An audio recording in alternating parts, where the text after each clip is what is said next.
नमस्कार सर्वांना, कसे आहात सर्वजण. तर घरामध्ये एकाला जरी उपवास असला तर साबुदाण्याची खिचडी सर्वांसाठी बनवावी लागते. तर आमच्या तर घरात तसंच आहे आणि प्रत्येकाच्या घरात माझ्यामध्ये तसंच असणार आहे. तर पहिल्यांदा शेंगदाणे भाजून घ्यायचे,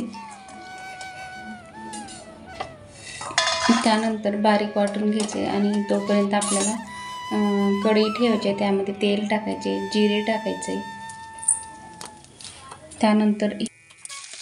त्यानंतर अगोदर मिरची तळसून घ्यायची आणि त्यानंतर बटाटे त्यामध्ये टाकायचे.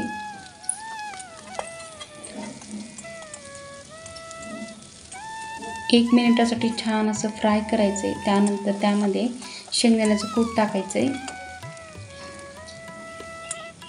आणि रात्रभर भिजवला होता हा शाबू ते त्यामध्ये टाकायचे, किंवा 2-3 तास जरी भिजला तरी छान भिजतो. त्यावरून मीठ टाकायचे आणि सगळं व्यवस्थित हलवून घ्यायचं आहे.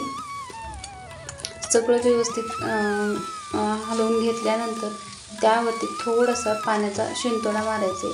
त्याने काय होतं, शाबू मऊ होतो आणि त्याला तेल सुटतं, त्यामुळे शाबू खूप छान लागतो. आणखी त्याला व्यवस्थित हलवून घ्यायचे. त्यानंतर त्यावरती झाकण ठेवायचे. गॅस एकदम बारीक करायचे आणि त्यावरती झाकण ठेवून एक मिनिटासाठी ठेवायचं आणि त्यानंतर परत आणखीन एकदा छान असं हलवून घ्यायचे. आणि पाहू शकता तुम्ही शाबू किती मोकळा आणि छान झालेला आहे आणि याला तेल पण असं किती छान सुटलेलं आहे. तर खूप छान टेस्टसुद्धा झाली होती. तर प्रत्येकाची थोडीफार तरी वेगळी पद्धत असू शकते, मला असं वाटतं. तर तुम्हीसुद्धा अशी पद्धत एक वेळेस नक्की ट्राय करा आणि चॅनलला सबस्क्राईब नक्की करा. थँक्यू.